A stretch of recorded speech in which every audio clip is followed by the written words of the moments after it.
ربي توكيتش مالك كنجر ربي tokkicha malee kan jirre أكسمس akkasumas نبي محمد Nabi Muhammad إرجما ربي ergamaa Rabbii تمرا أكتان xumuraa akka ta'an رجامبا ragaan ba'a. عيسان Isaan يوكان يسوس كريستوس yookaan Yesus Kiristoos إرجما ربي في ergamaa Rabbii fi قربتش ربي ملي garbicha Rabbii malee واقع كنتاني waaqa kan taane إلما واقع اللي كنتاني ilma waaqaallee kan taane رجامبا ragaan ba'a. ربي ربما Rabbiin rabbumaa يسوس نمما Yesus namumaa إسلام مان حقم islaamummaan haquma. ما شاء الله ما شاء الله ما شاء الله الله أكبر الله أكبر الله أكبر بقى ربي سيقمتشي سي بقى ملكوفتي ما شاء الله بقى قمدن أمتا كنولا قافا قمتشو عن فيديو باي Amiin. ما شاء الله ما شاء الله بقى ربي سيبيل كيسي بقى ربي انقر إسلام ما سيفيدي Xumurame بقى miti. ربي توكتشو ما ساسي قبسيسي مال جد Xumurame miti. xumurtee jirta kalas hojii kee deemuu ni dandeessa wanti dubbatamu yoo jiraate ustaadonni dubbatu maali irfoonii kan kee gurra keessa godhattee Barnoota nasiyaadhaa naafi. irfoonii kan kee gurra keessa kaadhuuti dhaggeeffadhu ustaadonni siyaasifa godhani. Okay. Akka hin gadhiisne garee dabartooti. Ijoolleetti illee ni kennamtaa nama si barsiisutti ni kennamtaa waan ta'eef asirraan bu'iniiti dhaggeeffataa yoo dalagaa qabatte dhaggeeffadhu yoo daa'imni si Yeroo bukkee tokko ammoo otoo isin hin deemin nama tokkotti kenna inshaallah biidinillah dhaggeeffii haa dhaggeeffattu akkasumaan mee namni tokko daddafaatii warra beeknu keessa namni tokko namni salaa akkaataa salaataa barsiiftan.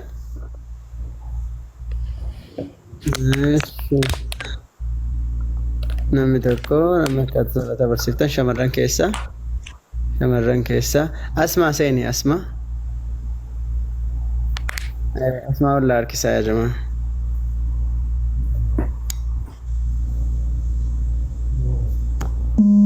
Daddafii seeni asmaa jarjara qabdi waan taateef mucayyoone si ergeetiin jira seeni.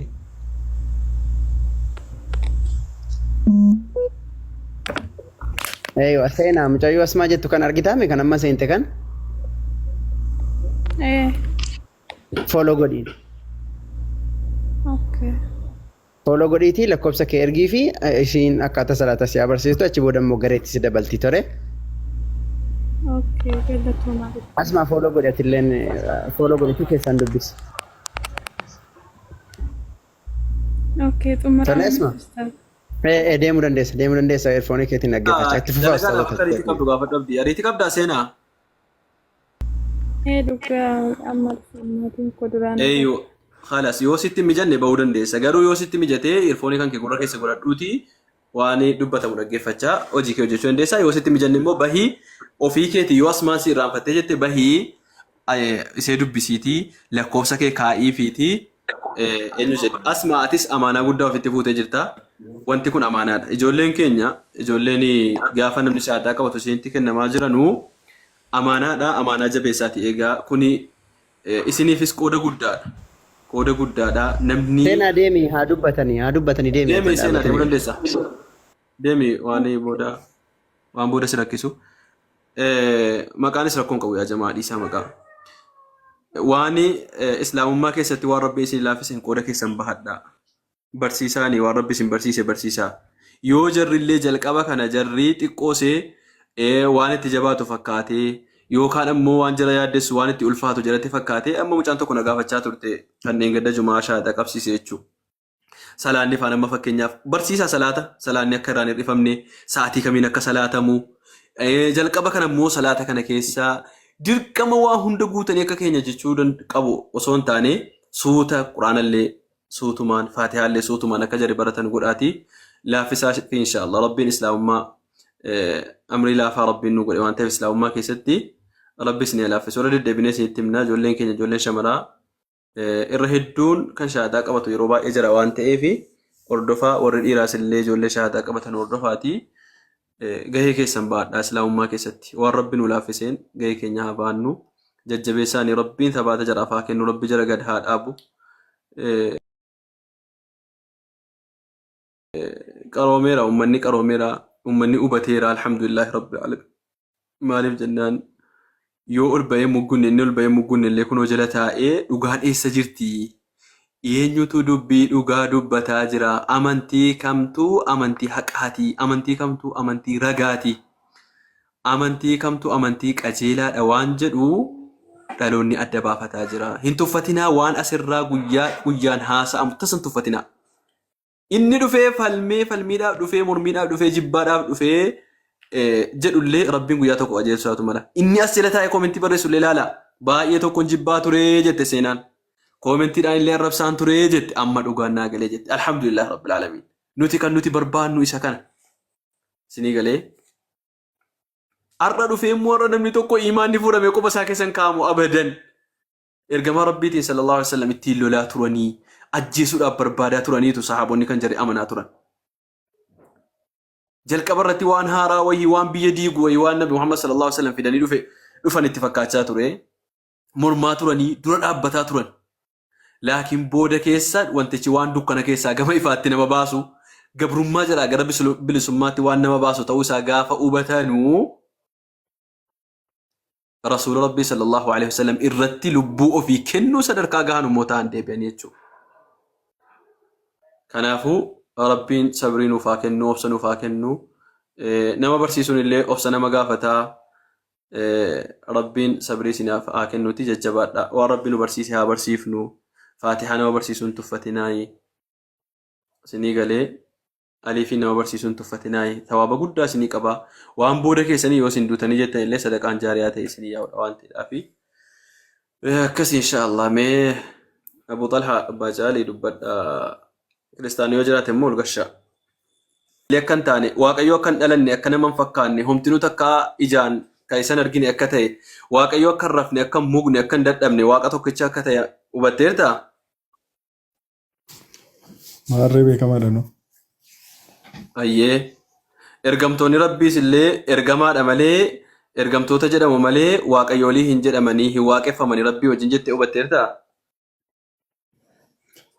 Amma waa'ee waaqayyoo miti waa'ee san barbaadu naa ibsaati waan na qabsiiftan na qabsiisa naa ibsaa wanta jijjiru kanadha malee kan hin barbaadu achi deebinee amma waa'ee waaqayyoo lama waaqayyoo sadii miti waaqayyoo sadiitti akkamitti waaqessu tokkuma jira.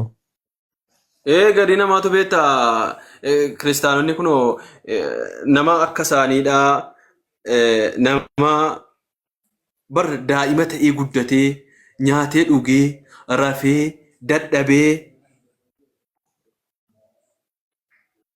rabbiin ergamaa godhee isa ergee afaan isaatiin baasee ani namaa waaqayyoon na ergatee jedhee nama akkasitti dubbatee lakkii baale ati waaqayyoodha malee baale isaan akkanaati waaqaa jedhanii waaqa godhan. Saniifuu jara sanarraa akka rabbiin sin taasifne yoo jararraalee taatee jirtu akka rabbiin jara sanarraalee si baasu abdii guddaa qabna inshaallah. Ustaad Xaahir ahlan wa sahlan wa marhaban bikum nawwartumuuna وشرفتمونا بحضوركم. السلام عليكم ورحمة الله. وعليكم السلام ورحمة الله وبركاته. أكان جرتن؟ نقاك سني؟ بريد جرة الحمد لله. ما شاء الله بقى جراتن والله ما اللي جرات. ولينو جراتشون؟ إيه أما اللي دبرسين واجراتش ربي.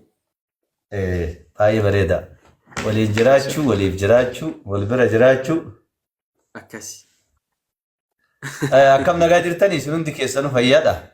Hunduu nagaa alaamanni namaa sa'i. Alhamdulillah. Abu Talhaa illee gara mandara kanatti dabaltanii. Qaataa idaamanii bara. Lallabdoota keessaa tokko ta'uun hedduu nama boonsa gaarii bara. ومن أحسن قولا ممن دعا إلى الله وعمل صالحا وقال إنني من المسلمين. كان والله كان ما شاء الله بريفمني شهادته جريدة shahaadaatu jira. Shahaadatu jira namni shahaadatti jira jechuudha. Nama shahaadaa tokkichummaa rabbii dhugaa bahetu jira. Dhugaa baatee deemtee ammas immoo inshaallah nama hedduutu illee dhufa bi'idhnillaahi tabaaraka. Mashaallah mashaallah. Ayyee bareedaa hedduu namatti tola. Abu Talhaa. Baay'ee namatti tola. Mee waan islaamummaarraa diinaan kun shahaadaan qabadhaa jedhaa jiraati waan islaamummaarraa meebsaa fi la'allahu yaani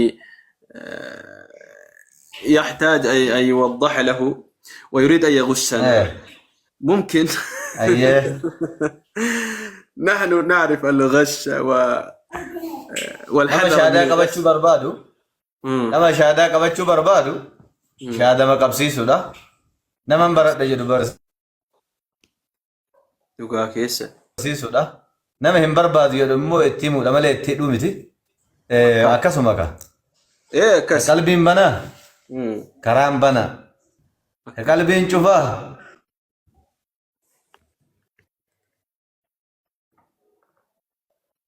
Akkana shabakaa keessan immoo dadhaba yaadiina yaas. Akkasi miti kan koo miti garuu. Kan koo akka ajaa'ibaati. Itoophiyaa jiru moo? Ana biraatiin seebara nokkoo jara biraatiin akka. Abdii Itoophiyaa miti lakki. Itoophiyaa jiru laata Abu Talhaa? Lakki Ameerikaadha lakki. Akkas ta'uun oolu. Abdii. jeeb Obbo Muusaa. Diina waa'ee islaamummaarraa siif ibsamu moo kallattiidhaan shahaadaa qabachuu barbaadda moo waan islaamummaarraa akkasiif ibsamu barbaadda diina? Maal akkamitti jechuun illee yeroo baay'ee laayivii kana irratti yeroo baay'ee waan baay'ee kana duras isaan faana illee dubbachaa turre. Deengadallee asittis manuma kanatti natti fakkaata abuumaas baajjiin baay'ee haasa'aa turre. Ayyee. Haaraa miti waan haaraa natti ta'ullee hin jiru garuu akka ammaa kana akkasumatti wantoota namaan galle tokko osoo adda hin baafatinii waan biraatti galuunis xiqqoo gaaffii namatti ta'a. Akka ammaa kana gaafa jettu akka ammaa kana gaafa jettu akka eenyuuf achuu keeti akka namaa achuu keeti moo akka ammaa kana gaafa jettu akka maali achuu keeti? Akka ammaa kana gaafa hin jedhu shaadaa qabachuutti fufnaa gaafa jedhamu waan barbaachisa ka fuulduratu san qabatin itti galanii erga kutattee itti galtee booddee boreger wanta keessa seente tokko sirriitti hojjetta malee osoo addaan hin baafatin itti galtee naanii maal adda baafatta erga keessa seente jedheeti malee waan biraaf hin jennee jechuudha. Sun dhugaadha situ barreesse malee situ quba keetiin barreesse bar shahaadaa na qabsiisaa shahaadaa qabachuun barbaadattee barreessitee naa olchi galchee bar. Maarree shahaadaa qabachuu fuuldura maali? Shahaadaa qabachuun waa adda hin baafatin qabatu adda baafatanii maalanii barachuun barbaadaa yookaan gaaffii gaafachuun barbaadaa jedhama kaan immoo. Maal shahaadaa kana qabachuutti maaliifattu isin erga namni barate laphee isaa keessa kaa'ateetti seenee wayyuu shahaadaa inni darbee maalii qaba badaan laphee keessa kaa'atanii beekuudha malee